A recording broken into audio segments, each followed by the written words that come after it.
And then comes the chilling timing of Diddy's collapse. As lawsuits stacked higher, as Homeland Security stormed his mansions, as trafficking and racket radio suddenly favored him, how club DJs gave his tracks priority overnight, how labels shifted their gaze and crowned him the future. Was that natural growth, or the byproduct of removing the biggest obstacles to his reign? That question still lingers, because from the late 92nd on, Jay-Z's rise looked unstoppable. Albums sold, features dominated the charts, business ventures multiplied, and an empire took shape at lightning speed. But if the foundation was built on silence from that September night, then this was success born out of shadows, not just music. And it wasn't just timing. Look at how authorities handled the case for decades. We now know the FBI had names, testimonies, even confessions as early as 2008. Dwayne Keefe D. Davis admitted to handing over the weapon, admitted to being in the car, even claimed Diddy put up $1 million for the hit, and still nothing moved. Why? If Keefe D pointed at one mogul, and now whispers place another at the center, were powerful forces making sure the trail went cold. Imagine the cultural and financial weight of protecting hip-hop's most bankable figures at a time the genre was exploding worldwide.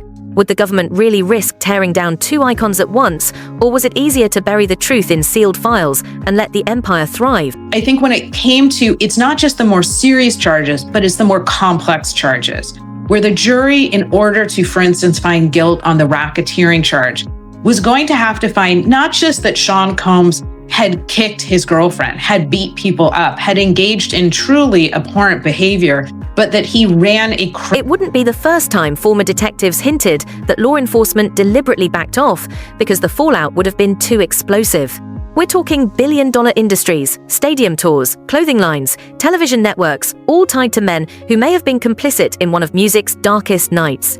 The idea that the FBI itself chose to shield them, whether for leverage or for stability, sounds like conspiracy talk. But the pattern is hard to ignore. Today, one suspect sits behind bars. Another, Diddy, held in federal detention on trafficking and racketeering charges. And then Jay-Z, his name now whispered in the same breath.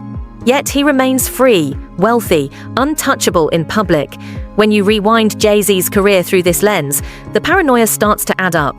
His silence in interviews, his refusal to dig into the feud, his careful distance from speaking on Pac or Biggie.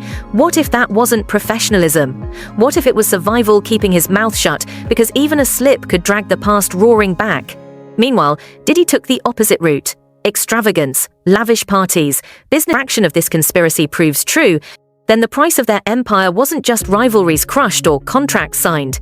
The price was blood spilled on the Vegas Strip, hidden for decades, protected by institutions that chose money and influence over truth. Why does it all come to a head now? Why now? Why? Because he's the acceptable monster at this time, like R. Kelly was the last time I sat on this couch. So who's next? Y'all don't see the lineup? Yeah, we see the lineup. And maybe the most chilling question is this. If the silence finally cracks in today's era of leaks, testimonies, and desperate deals, who survives? What else is Jay-Z keeping buried? Could the entire foundation of modern hip-hop's power structure collapse with just one more witness stepping into the light? We want to hear from you.